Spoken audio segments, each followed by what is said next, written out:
Hello प्यारे बच्चों, कैसे हो आप। आज आपका बोर्ड का जो फर्स्ट पेपर है कक्षा 10 का इंग्लिश का, आज वो कंप्लीट हो चुका है। और मैं आपके लिए लाया हूँ इसकी आंसर की। जल्दी से इसको देख लीजिए कि आपके कितने क्वेश्चन ठीक है, कितने क्वेश्चन ठीक है और आपके कितने नंबर बोर्ड में आ सकते हैं। तो बच्चों, ये पेपर आया था सेकेंडरी बोर्ड एग्जामिनेशन 2026 इंग्लिश, 3.25 घंटे का पेपर था, 80 नंबर का था। ठीक है, जनरल इंस्ट्रक्शन आपने देखे होंगे ध्यान से। इसके अलावा हम आगे देखते हैं, जैसे सेक्शन ए, पहला सेक्शन ए था, ये गद्यांश आया था, इसको ध्यान से पढ़ना था। उसके अलावा हमें इसके आंसर देने थे। ठीक है, 8 नंबर का क्वेश्चन था, गद्यांश में से आंसर मिला के उत्तर देने थे। ऑब्जेक्टिव टाइप क्वेश्चन आए थे। और ये जो मैं आपको बिल्कुल बता देता हूँ, ये जो पैसेज आया है, ये कक्षा 8 में एक लेसन है, the summit with in, doctor Ahluwalia का एक लेसन है, उसमें से आया ये लेसन। ये जो गद्यांश आया है बिल्कुल इजी है। और देख लो, कक्षा 8 का जो गद्यांश है, पैसेज है, वहां से आपका ये कक्षा 10 में आया है, यानी कि उस अकॉर्डिंग जो लेवल है कक्षा 8 का, जो उसके अकॉर्डिंग ये 10th में आ गया, यानी कि इजी था ये। पहला क्वेश्चन था इसमें, standing on Everest the writer was. तो इसमें एवरेस्ट पर खड़ा होकर जो लेखक है वो कैसा था, जुबिलेंट एंड सैड। ठीक है, खुश भी था और दुखी भी था। दुखी क्यों था? क्योंकि उसके जो वो सबसे ऊपर शिखर पे वो चढ़ चुका था, उसके अलावा कोई शिखर नहीं था जिसपे वो चढ़ पाए। दूसरा क्वेश्चन है, the emotion that gripped him was, यानी कि उसके अंदर किस प्रकार की भावनाएं आई। तो ह्यूमिलिटी यानी कि समानता की, भाईचारे की, यानी कि उसे पूरा संसार चारों तरफ दिखाई दे रहा था, ऐसा लग रहा था पूरा संसार उसका परिवार जैसा। ठीक है, अगला क्वेश्चन था इसमें, the joy that writer feels by climbing the summit of Everest last. तो यह है जो समिट पर चढ़ने वाले, यानी कि जो माउंट एवरेस्ट की चोटी थी, उस पर चढ़ने के बाद में जो उसके अंदर जो भावनाएं थी वो हमेशा लाइफ टाइम रहेगी उसके। अगला चौथा क्वेश्चन है, according to the writer what is ultimate is climbing. तो इसमें है अल्टीमेट क्लाइंबिंग, का आंसर था क्लाइंबिंग एवरेस्ट। ठीक है, पांचवा क्वेश्चन है, which other summit is no less formidable and no easier to climb. तो इसमें आएगा the summit of the mind. ठीक है, अगला क्वेश्चन है 6, व्हाट चेंजेस यू कंप्लीटली, यानी कि कौन सी चीजें तुम्हें पूर्ण रूप से बदल देती है। वो होता है अनुभव, यानी कि एक्सपीरियंस। इसमें बी था, छठे में बी आएगा आंसर। सातवां क्वेश्चन है, find a word from the passage that means. तो पैसेज में से वो शब्द ढूंढना है जिसका मतलब क्या है। देखो, the highest point of A mountain, पर्वत का सबसे ऊपरी जो पॉइंट होता है, यानी कि बिंदु होता है, उसको कहते हैं समिट, यानी कि शिखर। अगला है, आठवां क्वेश्चन आया था इसमें आपके बोर्ड के पेपर में, find the word from the passage that means the opposite of Jubilant. Jubilant मानी प्रसन्न होता है, बहुत प्रसन्न होना, तो इसका उल्टा होगा सैडनेस। ठीक है, तो बच्चों आगे देख लेते हैं। सेकंड नंबर का जो गद्यांश आया था वो है, वो भी 8 नंबर का था। इसमें पृथ्वी पर जो पानी की व्यवस्था की गई, यानी कि प्रकृति द्वारा पृथ्वी पर जो पानी की अवस्थाएं हैं और पानी कितना है कितना नहीं है उसके बारे में बताया गया था। तो इस पैसेज को पढ़ने के बाद में जो क्वेश्चन दिए गए हैं उसमें देख लेते हैं, where where did life originate, where did life originate, यानी कि जीवन कहाँ से प्रारंभ होता है। तो बच्चों इसी में आया था। बस गद्यांश में मैंने अपने पहले वाले पुराने वीडियोस में बताया था कि गद्यांश को किस प्रकार से सोल्व करना है, और सारा बहुत सारे मैंने मॉडल पेपर करवाए थे उसमें बताया था। तो बच्चों इसमें आया था, देखो ये रहा, बिगेन इन वाटर, यानी कि जीवन का प्रारंभ किसमें होता है, पानी से। ठीक है, अगला है, name some sources from where we get fresh water, यानी कि उन स्रोतों के नाम बताना है जहां से हमें स्वच्छ पानी मिलता है। तो बच्चों इसी में ही देखो आपको आंसर मिलेगा, ये रहा देखो, rivers, fresh water lakes and underground shallow aquifers, aquifers. ठीक है, तो यहाँ से हमें ये उत्तर लेना था। देखो ये क्वेश्चन की लाइन मिल रही है, फाइंड की फाउंड हो जाएगी, found in from, reverse, fresh water, ये दूसरे का आंसर था। आराम से इस लाइन को हमें मिलाना था, ढूंढना था, और ये लाइन हमें लिखनी थी। थर्ड क्वेश्चन था हमारा, what are the areas where the rising demands for water are difficult to be met. ठीक है, यानी कि जहाँ पानी बहुत मुश्किल से मिलता है। तो तीसरे का आंसर भी ये लाइन हमें ढूंढनी थी। तो देखिए, देखो, rising demands for water, agriculture, domestic sector, industry, यहाँ तक ये इसका आंसर इसी गद्यांश में, इसी पैसेज में आंसर ये मिला है। ठीक है, तो आपके 1 नंबर पक्का। आप मिलान कर लेना बच्चों, जो आपने जो क्वेश्चन सोल्व किया है बोर्ड की एग्जाम में आज। तो देख लेते हैं, अगला है 4th क्वेश्चन है, where do we dump over waste, यानी कि हम कचरा कहाँ डालते हैं। तो बच्चों इसमें चौथा क्वेश्चन का जो आंसर है वो देख लेते हैं हम। चौथा कहाँ मिला है हमें, ये देखिए, streams and rivers have been placed to dump wasted. देखो ये लाइन मिल गया, डंप वेस्ट, ये मीनिंग मिली है ना हमें क्वेश्चन की। तो आसानी से हम ये लाइन पॉइंट से लेकर पॉइंट तक हमें लिखना था। 1 नंबर बिल्कुल पक्का हो गया आपका, अगर आपने ऐसा ध्यान से लिखा है। बस अकल के साथ नकल करनी थी। बिल्कुल इजी पेपर आया आपका इंग्लिश का आज 10th बोर्ड में। अगला है 5th क्वेश्चन है, which is the wettest place in India and what problem it is facing. यानी कि भारत का सबसे जो पानी वाला, यानी कि वेट मानी गीला होता है, जहाँ बरसात ज़्यादा होती है, पानी की मात्रा ज़्यादा होती है, और जहाँ हमेशा नमी रहती है, बरसात का पानी होता है, गीला रहता है।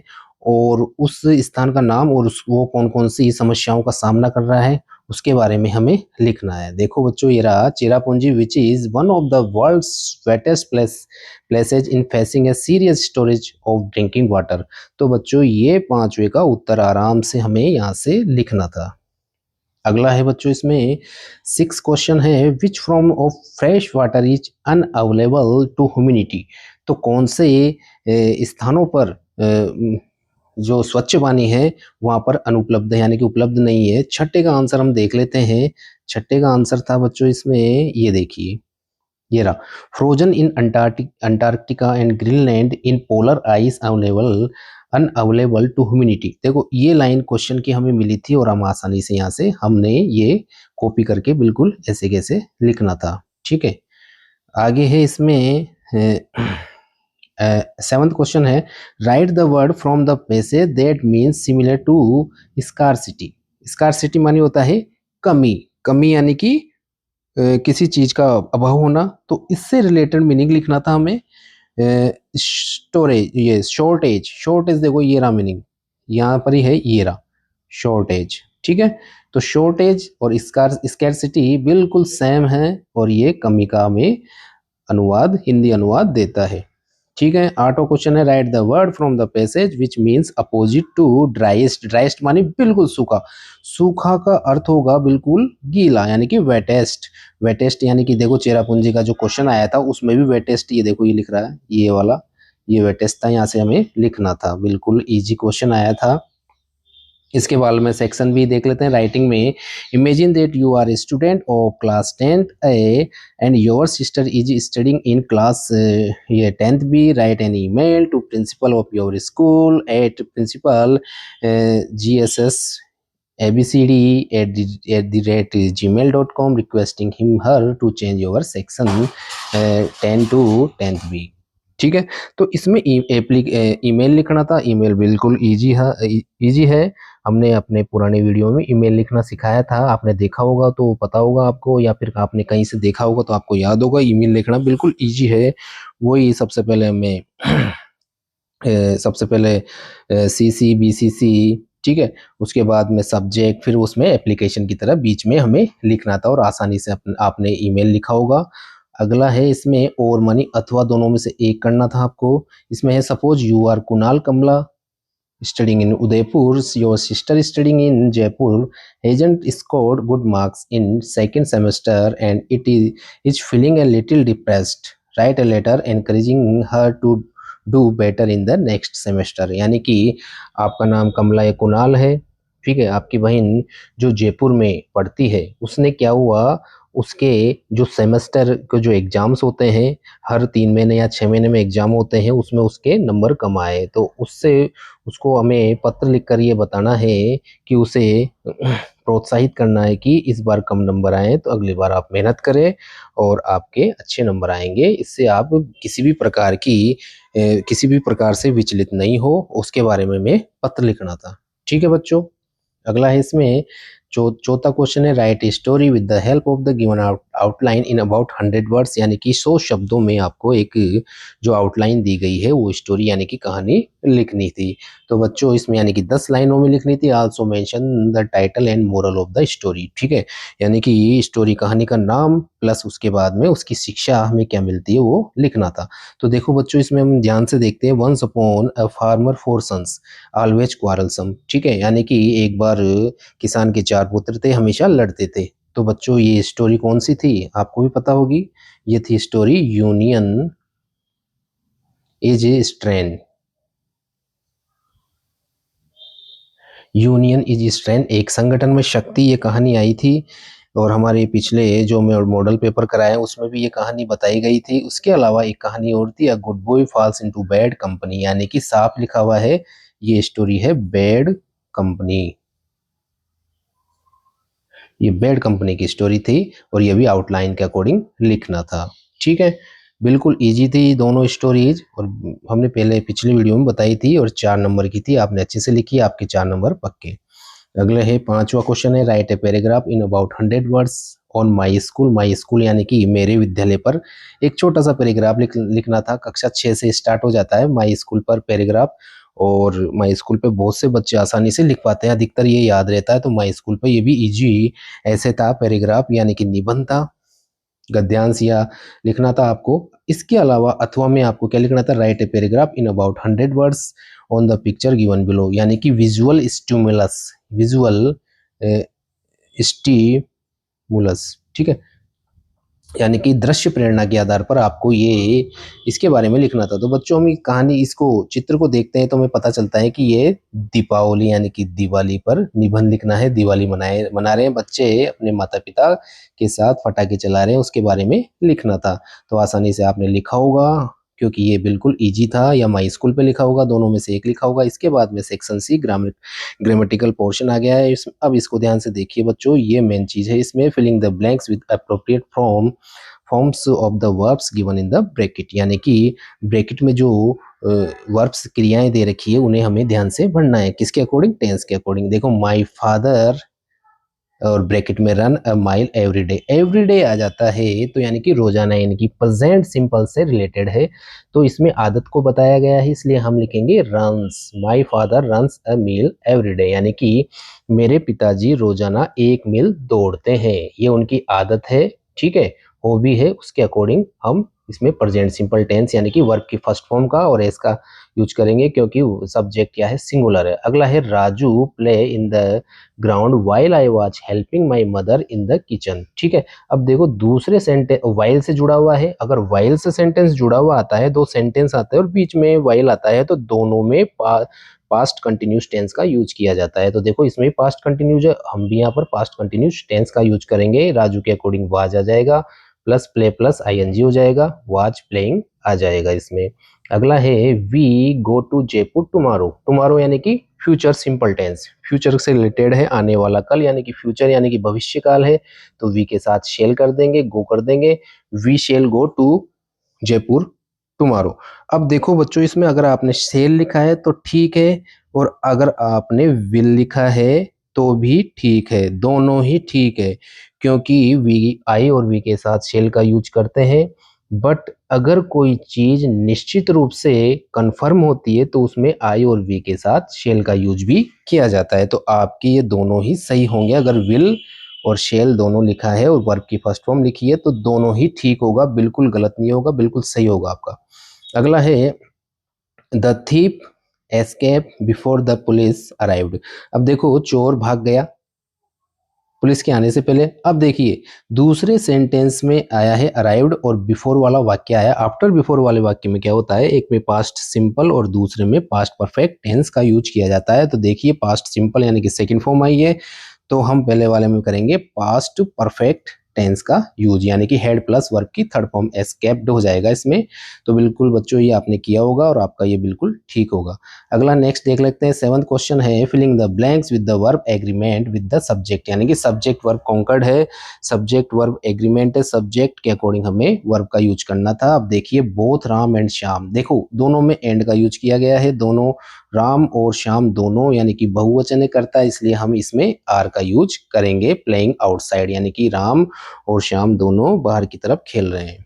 ठीक है, अगला सेंटेंस था हमारा आइदर सुमित और मनीष, या तो सुमित या मनीष। अब दोनों में से एक के लिए कहा गया, या तो सुमित या मनीष, दोनों में से एक कंप्लीटेड द वर्क। तो इसमें करेंगे हैज का, क्योंकि दोनों के लिए यूज नहीं किया गया, दोनों के लिए बताया गया है कि दोनों में से एक, या तो सुमित या मनीष, इसलिए इसके अकॉर्डिंग हैज आएगा। बिल्कुल ठीक है।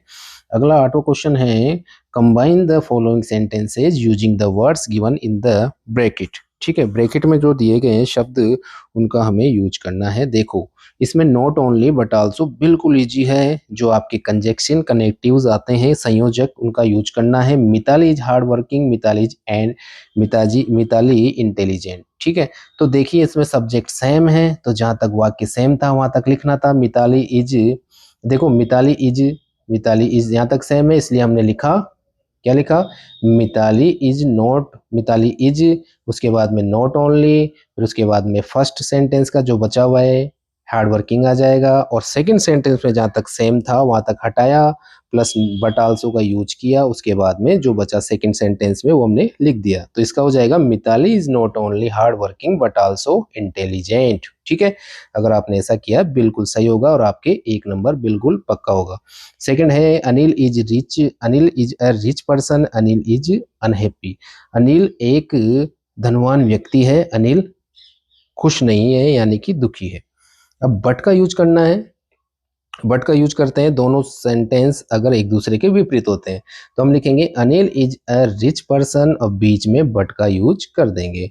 उसके बाद में अनिल का नाम आ गया, उसकी जगह हम संज्ञा शब्द था अनिल, उसकी जगह हम लिखेंगे प्रोनाउन यानी कि सर्वनाम, और सेम ऐसे कैसे उतार देंगे ही इज अनहैप्पी। तो इस प्रकार से बच्चों आपने किया है, बिल्कुल ठीक होगा। अगला है change the following sentence into passive voice. Passive voice में यूज करना था बच्चों, इसको चेंज करना था। Indian girls cricket team won the world cup, यानी कि भारतीय क्रिकेट महिला की, भारतीय लड़कियों की क्रिकेट टीम ने वर्ल्ड कप जीता। ठीक है, तो पास्ट सिंपल टेंस का ये सेंटेंस आया था और हमें यूज करना था अगले टेंस की हेल्पिंग। सबसे पहले ऑब्जेक्ट का सब्जेक्ट, तो हम लिखेंगे द वर्ल्ड कप।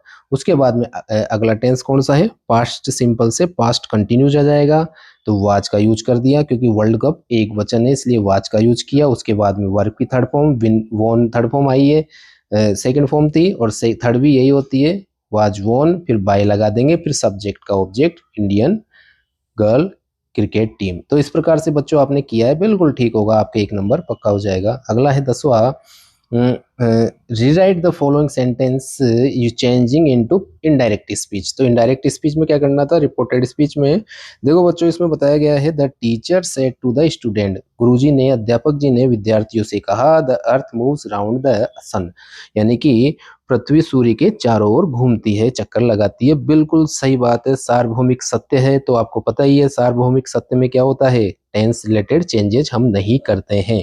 ठीक है, तो हम लिखेंगे द टीचर सेड टू को बदला हमने, सॉरी इसमें सेड टू का हो जाएगा टोल्ड। ठीक है, the teacher told the students. ठीक है, उसके बाद में दैट्स कनेक्टिव का यूज हो जाएगा। उसके बाद में सेम टू सेम पूरा सेंटेंस, रिपोर्टिंग स्पीच का सेंटेंस सेम टू सेम ऐसे कैसे आ जाएगा, क्यों आएगा, क्योंकि ये सार्वभौमिक सत्य वाली बात है, ये चीज चेंज नहीं हो सकती, इसलिए हम सार्वभौमिक सत्य के अनुसार इसमें सेंटेंस ऐसे कैसे लिख देंगे। इसके बाद में था read the passage given below and answer the question that follow, यानी कि इस पैसेज को ध्यान से पढ़ना था और हमें उत्तर लिखना था। आपका जो लेसन था सीगल वाला, उसमें से क्वेश्चंस आए थे, ये गद्यांश में से ही हमें देख के लिखना था। देखो इसमें पहला क्वेश्चन था who was with young seagull on his village, तो इसका आंसर आएगा ही वाज अलोन। ठीक है, उसके बाद में लिखेंगे हम second question what he had been afraid to do, वो डरने वो क्या करने से डरता था? उड़ने से। छोटा था इसलिए डरने से उड़ता था। ये सारी चीज़ें हमें इसी गद्यांश में से मिली है और हमने इसमें से लिखा है, देख के आपने भी ध्यान से लिखा होगा। अगला है third question, what was stretched down beneath his legs. तो इसमें आएगा उसकी लेज, जो उसकी जहाँ वो रहता था उसके नीचे क्या था? समुद्र। अगला है fourth question, what would not support him to fly. कोई कौन उसका सहायक नहीं था उड़ने में? तो उसमें थे हीज विंग्स, छोटे थे इसलिए। अगला है how many brothers and sisters the young seagull had. यानी कि यंग सीगल जो छोटा सीगल पक्षी था उसके कितने भाई और बहन थे? उसमें थे 2 ब्रदर्स एंड ए सिस्टर। ये भी हमें गद्यांश में देखने को मिले, आपने भी लिखा होगा, 1 नंबर आपके पक्का हो जाएगा। अगला 6 है, what happened when he attempted to fly. क्या हुआ जब उसने उड़ने की कोशिश की? तो छठे का आंसर आपको आसानी से क्या हुआ? देखो ये रहा उत्तर, ran away back to little hole under the legs. ठीक है, यानी कि जब उड़ने की कोशिश की तो वापस क्या हुआ? वो भागा वापस और अपनी जहाँ वो रहता था उसमें चला गया। तो ये क्वेश्चन के आंसर हो गए बच्चों। और अथवा दोनों में से एक करना था। अब ये देखो, ये पोइम आई थी मिस्टर किसिंग के बारे में आई थी, उसके बारे में लिखना था हमें। ये देखो इसी में से आंसर है। पहला क्वेश्चन है व्हाट वाज ब्यूटीफुल, तो अकॉर्डिंग टू पोइम, यानी कि पोइम थी ब्यूटीफुल, इसका आंसर ये आएगा। इसका है how many baby duckling they had, तो इसका आंसर आया था 3। ठीक है, आपको मिलान करना है, देखिए आपके कितने क्वेश्चन ठीक होते हैं। ये आप हमें कमेंट करके बताएंगे कि आपके कितने क्वेश्चन बिल्कुल ठीक रहे और आपके कितने नंबर बनते हैं। इन क्वेश्चंस के अकॉर्डिंग नंबर आप टोटल करके देख सकते हैं। वीडियो अच्छा लग रहा है तो चैनल को सब्सक्राइब कर दीजिए, जिससे हम आगे आपके होने वाले पेपर्स के सॉल्यूशन ला सके। और उससे पहले हम आपके लिए मॉडल उसके जो इम्पोर्टेंट क्वेश्चन है जो आपके एग्जाम की दृष्टि से बहुत ही इंपॉर्टेंट है वो हम लाएंगे। जरूर आप हमारे चैनल से जुड़िए, जिससे नोटिफिकेशन आपको मिल जाए। अपने दोस्तों अपने मित्रों को बता दिए, जिससे उनमें भी पेपर उनका अच्छा हो। अगला थर्ड क्वेश्चन है, by whom the baby duckling were bitten to death. तो ये आएगा फादर स्वान। अगला क्वेश्चन है, what is mister Keesing always making these days. तो ये आएगा जोक्स। ठीक है, अगला है what did mister Keesing add to the poem. तो इसमें आएगा हीज ओवन कमेंट्स, वो अपनी कविता में क्या जोड़ते थे? अपने जो उनके विचार थे उसको। अगला है what did mister Keesing allow her to do. अब देखो बच्चों इसी में आंसर मिलाया मैं, ये देखिए ये रहा, allow to talk and haven't been assigned any extra homework. तो यहाँ तक छठे का आंसर था। ये इसी गद्यांश में से मिला था। सारा गद्यांश में से आंसर मिल जाते हैं और हम आसानी से कर लेते हैं। तो अब 12th क्वेश्चन था बच्चों, इसमें right any 3 of the following 4 questions 20 to 30 words each, यानी कि 4 में से 3 प्रश्नों के उत्तर देना था। पहला क्वेश्चन था what did Lencho hope for. Lencho किसकी आशा करता था? अ लेटर टू गॉड से आया था। इसका क्वेश्चन का आंसर हमने पहले भी बताया, हमारे जो वीडियोस है हमारे मॉडल पेपर से उसमें बताया था, आप उसमें जाकर देख सकते हैं। इसका आंसर आपने लिखा होगा। अगला है what ideals does he set out for the future of south Africa. Nelson Mandela का लेसन था, उसका भी बताया गया था हमारे चैनल पे। अगला है I will take the risk, what is the risk. ये ब्लैक एरोप्लेन से लिया गया था, ये क्वेश्चन आया था आपके। अगला है what are the elders in Goa nostalgic about. तो द बेकर फ्रॉम गोवा से क्वेश्चन आया था। इसके आंसर आपको हमारे पुरानी वीडियोस में देख सकते हैं। वीडियो ज़्यादा लंबा ना हो इसलिए हमने इसके आंसर नहीं लिखे हैं, आप पुराने वीडियो में जाके देख सकते हो बच्चों। नेक्स्ट पूरा हम आपको ये पूरा पेपर का सॉल्यूशन दे रहे हैं, आप ध्यान से देखिए। इसमें answer any one of the following 2 questions in about 60 words, यानी कि 60 शब्दों में आपको 2 में से किसी एक का उत्तर देना है जो आपको अच्छे से आता है। इसमें है what is the story about Kodavu peoples descent, Coorg से आया था। नेक्स्ट है what did Valli find out about the bus journey, how did she find out these detail. ठीक है, ये आया था मैडम राइड्स द बस, ये क्वेश्चन आया था, ये भी आप हमारे पुराने वीडियोस में देख सकते हो। अगला है 14वां क्वेश्चन था answer any one of the following 2 questions in about 60 words, यानी कि 60 शब्दों यानी कि 6 लाइनों में उत्तर देना है किसी एक का 2 में से। दो क्वेश्चन थे, उनमें से किसी एक का देना था। Write the character sketch of Lomov, Lomov के चरित्र चित्र करना था, या प्रोपोजल लेसन से आया था। उसके बाद में second question, at first what does Chubukov suspect regarding Lomov reasons for coming, what has Lomov actually come for. ये भी प्रोपोजल लेसन से आया था। 3 नंबर के प्रश्न थे, दोनों में से एक करना था। इसके बाद में क्वेश्चन नंबर हम देख लेते हैं बच्चों। 15वां क्वेश्चन है आपके इसमें, read the following extract and answer the follow. तो ये जो एक्सट्रैक्ट आया है कविता से रिलेटेड, उसमें पूछा गया था what is Amanda being asked to finish. तो इसका आंसर था होमवर्क। अमांडा को होमवर्क के लिए कहा गया था। अगला है what Amanda was told to do. क्या कहा गया था? उसको कहा गया था अमांडा को क्लीन हर शूज, यानी कि अपने जूते साफ करो। अगला है what do you think is speaking to Amanda, यानी कि अमांडा को जो भी संदेश आदेश दिए जा रहे थे या कहा जा रहा था शब्द, वो किसके द्वारा कहा गया? तो हमने देखा ये कहा गया है उसके पेरेंट्स या उसके गार्जियंस द्वारा या फिर स्पीकर। अगर आपने तीनों में से किसी एक को लिखा है तो आपका क्वेश्चन का आंसर बिल्कुल करेक्ट होगा और आपके 2 नंबर पक्के होंगे। अगला है इसमें और अथवा में आया था, ये नेक्स्ट एक्सट्रैक्ट है इसमें। द फॉग कम्स, फॉग के बारे में आया था, जो धुंध कोहरा चाहता है उसके बारे में आया था। उसमें देखते हैं पहला question, what does it in the third line refer to. तीसरी लाइन क्या बताती है? फॉग के बारे में। इसमें से तीसरी लाइन फॉग के बारे में बताई गई है, यानी कि धुंध यानी कि कोहरा के बारे में। सेकेंड क्वेश्चन लाइन थी, what does the poet think the fog is like, यानी कि फॉग किस प्रकार का होता है। ठीक है, तो fog is like a cat, यानी कि उसका फॉग का जो यानी कि जो धुंध या कोहरा होता है उसका चरित्र चित्रण किससे किया गया है? बिल्ली से, बिल्ली की तरह आता है। अगला है हाउ डज द फॉग कम, यानी कि जो कोहरा है वो किस प्रकार से आता है। तो हमने ये लिखा है, देखो इसमें से कम, देखो ये the fog comes on little cat feet, यानी कि बिल्ली के छोटे पैरों कदमों की तरह वो आता है। तो ये लाइन आपको इसका आंसर लिखना थी। तो आपके 2 नंबर पक्के। 16 क्वेश्चन है, 2 प्रश्न करने हैं। ठीक है, जो आपको क्वेश्चन दिए गए हैं उसमें से पहला क्वेश्चन था, what does the dust of snow that the cross sex of a hemlock tree stand for. तो डस्ट ऑफ स्नो से आया था, हमने अपने पिछले वीडियो में आपको बता रखा है, इसके आंसर देख सकते हैं आप। अगला है what suggestions does the poet give for identifying the tiger, how to tell wild animals. ये लेसन से आया था आपका 2 नंबर का। इसके अलावा एक क्वेश्चन और आया था, why doesn't the poet offer the boy money to buy another ball. तो द बाल पोइम से आया था 2 नंबर का। नेक्स्ट इसमें 17वां है, एक क्वेश्चन का आंसर देना था, दोनों में से एक का। Where are the trees in the poem, what do their roots, their leaves and their twigs too. तो द ट्रीज लेसन से आया था, हमारे पिछले वीडियो में आप देख सकते हैं। अगला है why did Custard cry for a nice safe cage, why is the dragon called cowardly dragon. तो the tale of Custard the dragon से लेसन से जो क्वेश्चन आया था बच्चों, इसको आपने करा होगा, लिखा होगा, और इसके आंसर आप आसानी से हमारे पिछले वीडियोस में हमारे जो मॉडल पेपर्स है उसमें बताए गए हैं, आप आसानी से देख सकते हैं। अगर इनके आंसर हम बताते तो ये वीडियो बहुत लेंथी हो जाता, बहुत समय लेता है, इसलिए हमने ये आंसर नहीं दिए हैं आपको। आपको जो मेन आंसर है वो हम बता रहे हैं।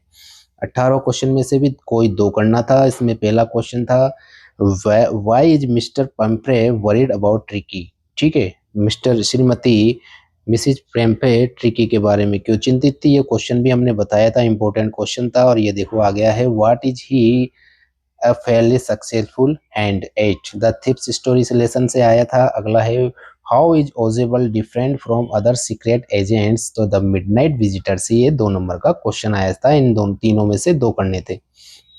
19वां प्रश्न है, आंसर एनी वन, यानी किसी एक का उत्तर देना था। Griffin was rather A lawless person explain. Footprints without fit के बारे में ये जो लेसन था आपके उसमें से आया है। अगला है what kind of a person is Mme Loisel, why is she always unhappy. तो द नेकलेस के बारे में जो लेसन था, नेकलेस हार के जो लेसन था उसमें से ये आया था। बच्चों जो क्वेश्चंस के आंसर मैंने इसलिए नहीं दिए क्योंकि मैं पिछले वीडियो में बता चुका हूँ ये आंसर, और इसलिए ये अगर इसके आंसर बताता तो इसके आंसर तो आपको कहीं भी देख सकते हो। मेन चीज़ है ग्रामेटिकल पोर्शन, और ये जो अपने गद्यांश यानी कि पैसेज है उसका मेन चीज़ है। और क्वेश्चन आंसर तो आपको कहीं भी मिल जाएंगे, हमारे पुराने वीडियोस में भी आप देख सकते हो। अगला है 20 क्वेश्चन है, question number 20, choose the correct answer. अब ये आया था ऑब्जेक्टिव टाइप क्वेश्चन। तो इसमें पहला क्वेश्चन था how many daughters Ramlal had, Ramlal के कितनी लड़कियां थी, तो 2 थी बच्चों इसमें। अगला है who was the commander in chief of Mars space control, Mars यानी कि मंगल ग्रह के नियंत्रण नियंत्रण कक्ष का जो मुखिया कौन था, तो बच्चों इसमें था लेफ्टिनेंट लोटा। ठीक है, ये आंसर आएगा इसमें। अगला है third question, Richard H M Ebright was encouraged to become a scientist by his, तो इसका आंसर आएगा उनको साइंटिस्ट बनने के लिए किसने प्रेरित किया था, उनकी माँ ने, तो मदर आ जाएगा इसमें। फोर्थ क्वेश्चन है what does Horace Denby like to collect, Horace Denby क्या इकट्ठा करना पसंद करते थे, तो बच्चों इसमें आएगा स्टैम्प्स। ठीक है, अगला है फिफ्थ क्वेश्चन है who was mister Harriet, mister Harriet कौन थे, तो ये थे वेटनरी सर्जन यानी कि जानवरों के डॉक्टर। इस प्रकार से बच्चों ये क्वेश्चन के आंसर बताए गए हैं। होप आपके जो पेपर है बिल्कुल इजी आया था और आपका पेपर बहुत अच्छा हुआ होगा। हम यही आशा करते हैं, यही विश्वास है आपका पेपर बहुत अच्छा हुआ होगा। हमने जो उत्तर बताए हैं आप इससे मिलान कीजिए, ये पूरी आंसर की आपके सामने दी गई है। आप हमारे चैनल से जुड़िए, हम आपके सामने जितने भी पेपर होंगे वो सारे के सारे हम आपको बताएंगे। कक्षा 8, कक्षा 10, कक्षा 12 के जितने भी पेपर होंगे बोर्ड के, उनके सारे आंसर की हम आपके लिए लाएंगे। उससे पहले हम आपके लिए जो मॉडल पेपर यानी कि जो इम्पोर्टेंट है, बहुत वेरी इंपॉर्टेंट, मोस्ट इम्पोर्टेंट जो क्वेश्चंस है वो हम आपके लिए लाएंगे। इससे अब इसके बाद में आपका नेक्स्ट सामाजिक विज्ञान का पेपर है, उसके लिए हम ला रहे हैं आज रात को आपके लिए सामाजिक विज्ञान का पेपर, जिसके मोस्ट इम्पोर्टेंट क्वेश्चन जो 90% आपके एग्जाम में मिलेंगे। तो बच्चों ये वीडियो देख के आप देखिए और हमें कमेंट करके बताइए कि आपके कितने नंबर बन रहे हैं, आपके कितने क्वेश्चन ठीक है और कितने नंबर आपके आ रहे हैं। Hope all the best for your next exam. तो बच्चों इसमें आगे देख लेते हैं। ठीक है, आपको ये वीडियो देखने के लिए बहुत बहुत धन्यवाद। Thank you so much. जय हिंद, जय भारत।